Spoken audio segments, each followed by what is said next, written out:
Hey everybody, it's Dana Shay. I want to talk to Shedeur Sanders. Shedeur might never see this video, and it's okay, because of what happened last night. If you were up, today is Friday, April 25th. If you were watching the NFL draft, you know that Shedeur Sanders did not get drafted in the first round, which was a huge surprise for everybody. This is like super early in the morning. I'm going to show you what I look like first thing in the morning.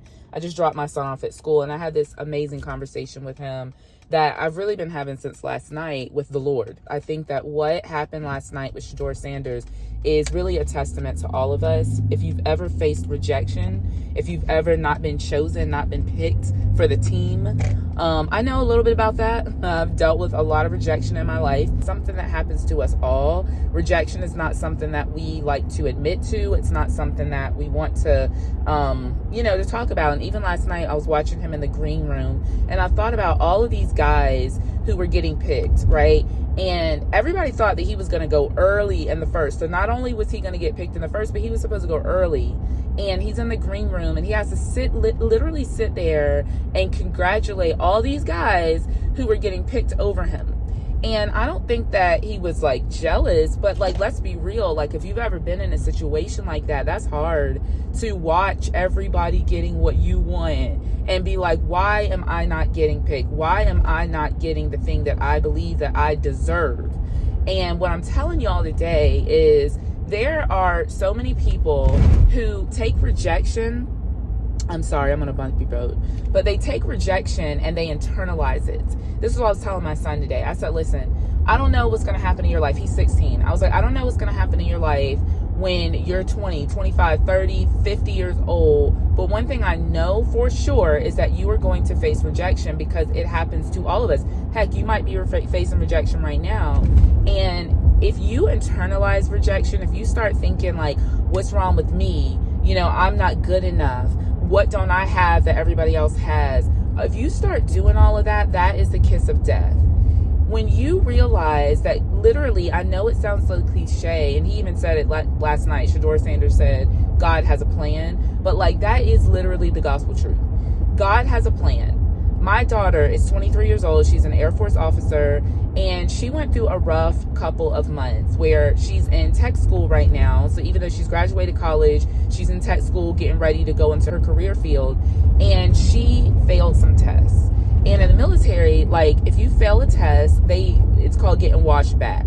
So she got washed back to like the next class, and she was very humiliated. She was embarrassed. She was like, I don't understand this, because my daughter is smart and she studies and she should have passed. Like, there's no reason that she shouldn't have passed these tests. And we really had to, like, my husband and I really had to like encourage her that, like, I don't understand the plan that God has for you, but I know it is a good plan. And I know that he's using this, even you not passing, because we don't like to say fail, even though you didn't pass these tests, God is using this for your good and for his glory. And what do you know? She just found out a couple days ago that she's being stationed overseas, which is what she really, really wanted. And that might not have happened if she hadn't gotten washed back, because the class that she was in, they didn't send a lot of those officers overseas. So listen, my point to you is this. Shedeur, if you're watching this, whoever, if you're watching this, I'm encouraging myself, okay? If you want more content like this, where I'm not driving in my car, driving over bumps, be sure to subscribe to this channel.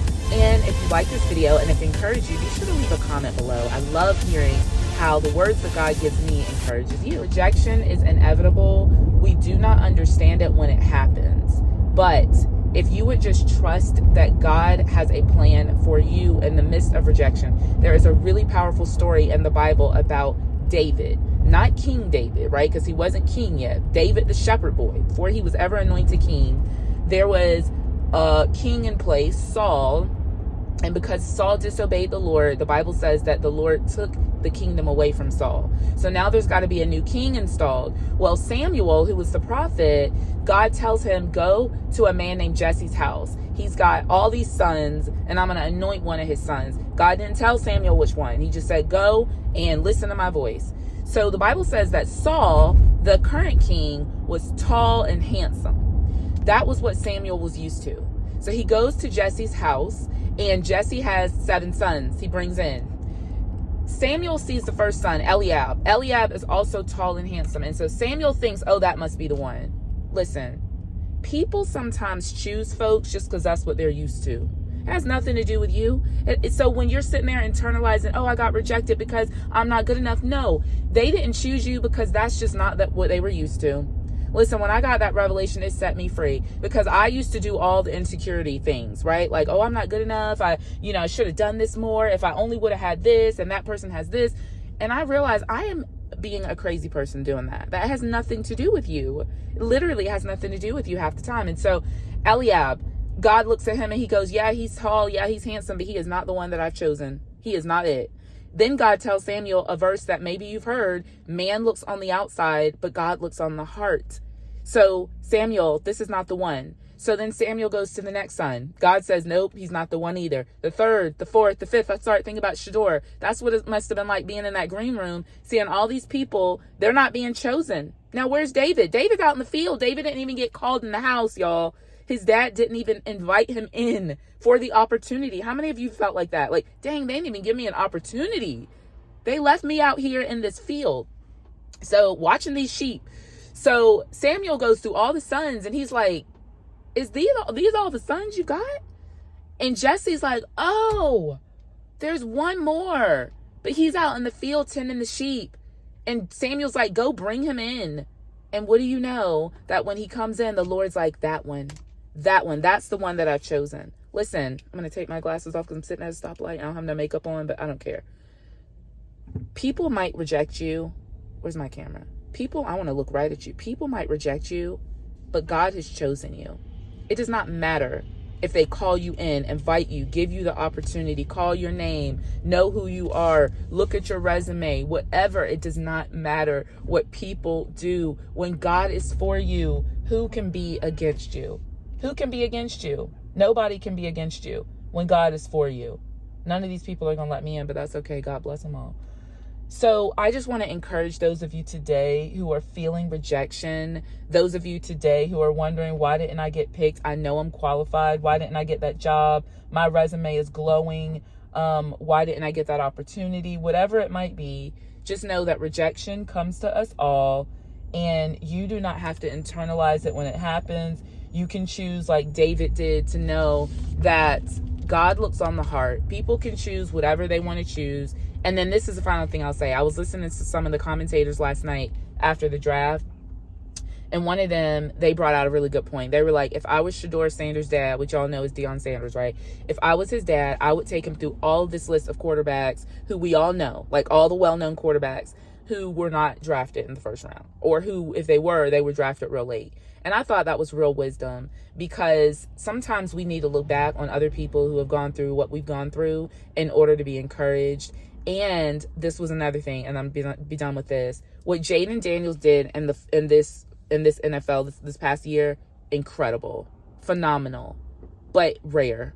Most rookie quarterbacks do not go to a franchise and turn the whole franchise around. So now there's all this pressure on all of these rookie quarterbacks that are going to be drafted to go and like be great. Well, guess what, friend? When you first start something, you're not going to be great. You're gonna suck because you need to learn. I know that. Like, I'm dealing with some of that right now, some new things that I'm doing, and I'm like, I'm not great. Like, I'm good and I'm learning, and it'll get better, and that's good enough for me. And so don't put so much pressure on yourself. Don't put so much pressure on yourself to be great, to be picked, to be chosen. God's got you. He's got a plan. Trust his plan. That's it. So I know this video is a little bit different than some of the content that I usually do, talking about marriages and relationships. But hey, this is a relationship with God. This is a relationship with yourself. Two of the most important relationships. So if you'd like to learn more about who I am, I'm Dana Shea. You can find out all about me on my website at danashay.com. DANACHE. That's it. Have a great day.